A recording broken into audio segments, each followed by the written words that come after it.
السلام علیکم۔ بنی اسرائیل میں ایک بادشاہ تھا۔ وہ ایک دن اپنے تخت پر بیٹھا ہوا تھا کہ اس نے ایک شخص کو دروازے سے داخل ہوتے ہوئے دیکھا جو بڑی ڈراؤنی صورت والا تھا۔ بادشاہ نے کہا، اے شخص، تجھے یہاں آنے کی کس نے اجازت دی اور تو نے کیسے اندر آنے کی جرت کی؟ وہ بولا، مجھے کوئی روکنے والا روک نہیں سکتا۔ مجھے کسی بادشاہ کے ہاں جانے میں کسی اجازت کی ضرورت نہیں ہوتی۔ میں کسی بادشاہ کی سیاست سے اور کسی سلطان کے رعب سے مرعوب نہیں ہوتا۔ میرے قبضے سے کوئی باہر نہیں جا سکتا۔ بادشاہ نے یہ جو باتیں سنی تو منہ کے بل گر پڑا۔ اس کا تمام جسم کانپنے لگا۔ پوچھنے لگا، کیا تو ملک الموت ہے؟ اس نے کہا، ہاں۔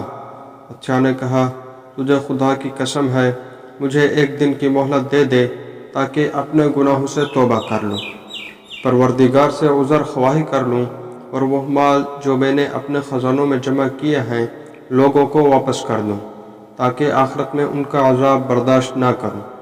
ملک الموت نے کہا، یہ کیسے ہو سکتا ہے؟ تیری زندگی کے دن تو گنے چنے اور اوقات بقدر حساب ہیں۔ بادشاہ نے کہا، اچھا ایک گھڑی کی مہلت دے دے۔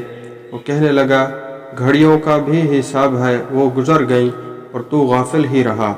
تو اپنے سارے سانس پورے کر چکا ہے، صرف ایک دو سانس باقی ہیں۔ بادشاہ پوچھنے لگا، جب میں قبر میں جاؤں گا میرے ساتھ کون ہوگا؟ ملک الموت نے کہا، سوائے تیرے عمل کے کوئی نہ ہوگا۔ وہ کہنے لگا، میں نے تو کچھ کیا ہی نہیں۔ ملک الموت بولا، تو پھر دوزخ تیرا ٹھکانہ ہوگا۔ یہ کہہ کر اس کی روح قبض کر لی۔ وہ تخت سے گر پڑا۔ لوگ رونے چلانے لگے، لیکن اگر وہ یہ جانتے کہ اس پر غضب خداوندی کس قدر ہوگا تو اس سے بھی زیادہ روتے۔